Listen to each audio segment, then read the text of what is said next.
This is going to be a hard video to watch, but I think it's important to understand these things.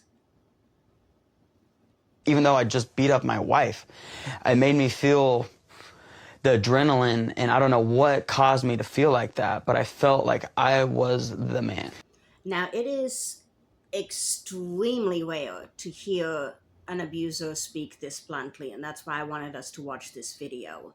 Now, to put it in perspective, this is a man who has been participating for some time in intensive therapy geared exclusively towards people who are abusers. So hopefully he has gained some perspective from that. Let's hear what he has to say. We had to put it in a week frame. 7 days out of the week, I beat her 5. I kicked her in the face, punched her in the face, pulled out her hair. I struck her nose, and she started leaking blood really bad. Made her clean up her own blood. I wouldn't laugh. I'd be like, ha, ha, ha, ha. Like, how do you like it? Like, insane shit. Like, I would be insane sometimes. Like, Now, this is interesting because I've read other literature by psychiatrists that indicate that when you get past the denial, the defenses, and all of that stuff, the majority of abusive men, and their experience was with men. I'm not saying men are the only abusers, but the psychiatrists that I'm referring to had worked exclusively with men. But abusive men know on a base level what they're doing and that it's wrong. But they do it because of the benefits that it gives to them, whether those be emotional, psychological, physical, labor and value related. They know what they're doing. This is Sean. I met him through a project for domestic violence perpetrators in Kansas, which he completed a few months ago. He is still trying to understand why he acted this way. with someone you have emotions with when there's love, I feel like it's like a dice. You don't know what side it's going to land on. Now, I'm not a psychiatrist or a psychiatric professional, but in my lay opinion, what he just said was a whole bunch of deflection.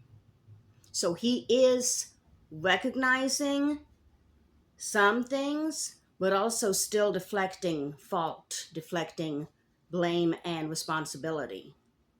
I just go from happy to just, I want to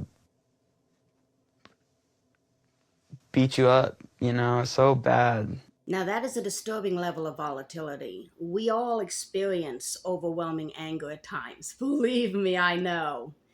But the desire to actually hurt another person, especially one who presumably is smaller and or weaker or less capable of defending themselves, is not just an anger issue, in my opinion.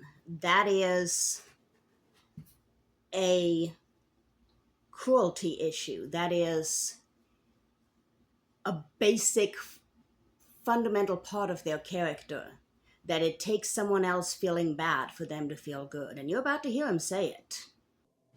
After arguing and after the fights, did I feel superior? Did I feel, like I just did some type of drug? I'm in my house, so nobody's really going to tell me anything. So you see right there, he views the world through a dominance submission lens. He views the world as a hierarchy. You're either above or below. And you have to be above, or else you're below. So the only way he can feel good about himself is by dominating another person. That's the only time, I guarantee you, that is the only time he feels really, really good about himself. And that's why he refers to it as a, DRU, blah, blah. I don't know, it feels like America's phrase, land of the free. So you see again, his freedom can only come at the cost of someone else's. He can only be free if he's free to dominate someone else.